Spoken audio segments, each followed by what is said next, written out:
Well, let me take this mask off. Uh, Talking about Zoom meetings today. I don't know about you, but I've been getting better at these over time, I guess I could say. But it's kind of a weird situation having all these Zoom meetings, right? Trying to do our sales meetings and Zoom meetings, trying to have meetings with clients, meeting with other agents, meeting with customers, that kind of stuff over Zoom meetings, and it's a little bit of an odd sensation.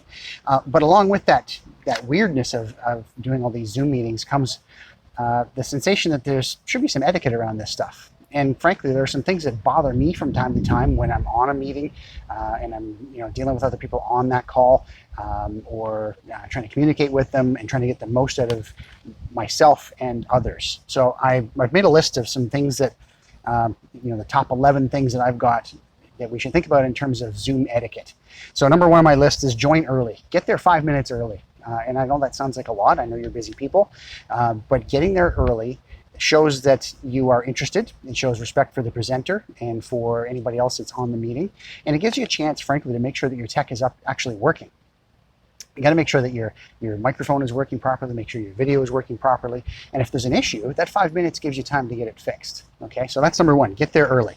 Number two, turn your camera on. I see a lot of people in meetings across all organizations going to the meeting and they're sitting there in the dark.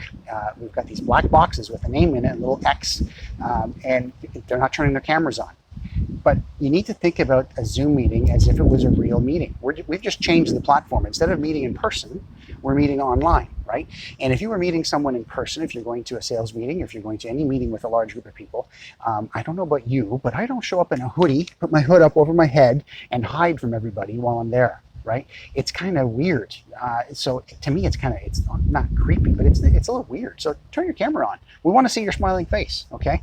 Along with turning on your camera is dress the part. Hashtag put your pants on, right? No PJs.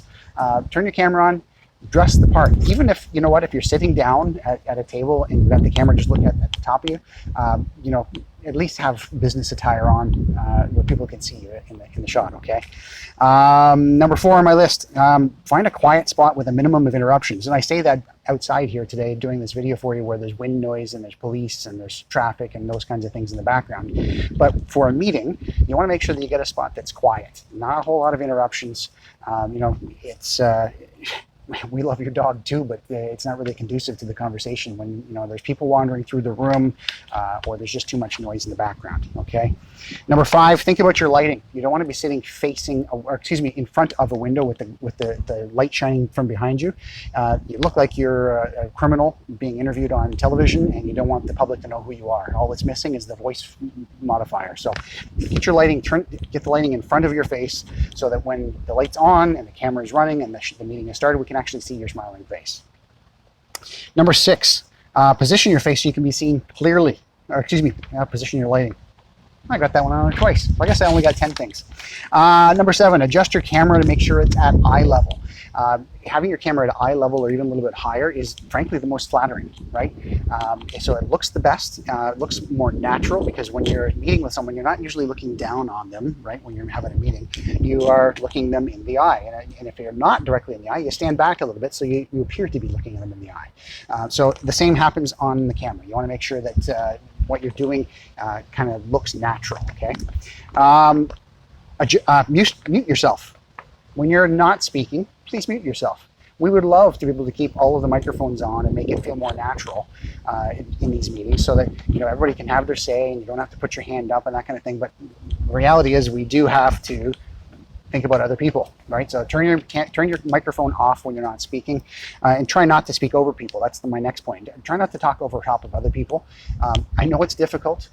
Sometimes there's some internet lag. There's some issues going on where your connection isn't fantastic, and you try to speak, but it doesn't catch, and someone else tries to speak at the same time. Accidents happen. We get that, but just try your best not to speak over top of other people. Number 10 on my list: be aware that you are on camera. Don't be doing other tasks. One of the worst is eating. If I hear you chewing, if I hear crunching, that drives me bonkers. If I'm sitting there watching you eat something, maybe it looks really delicious and I'm jealous I don't have some. So don't eat on camera, okay? Don't wander around your house doing other tasks. And for God's sake, don't go to the bathroom with your camera on, or any of that, pick your nose, any of that kind of stuff. Please be careful. You're on camera. Just remember that, okay? And lastly, if you have to check your email or a text message, something comes in, if you can do it discreetly, so you're not interrupting the flow of the meeting, especially if you're not being called on at that moment or you haven't volunteered to participate in some fashion. If you can do it discreetly, okay, I get it, but just make sure that you're courteous and cognizant that there are other people there, and you got to be aware of that, okay? So it's time to step up your Zoom game. What were you going to change about how you conduct Zoom meetings, host them, or behave within them? Give that some thought.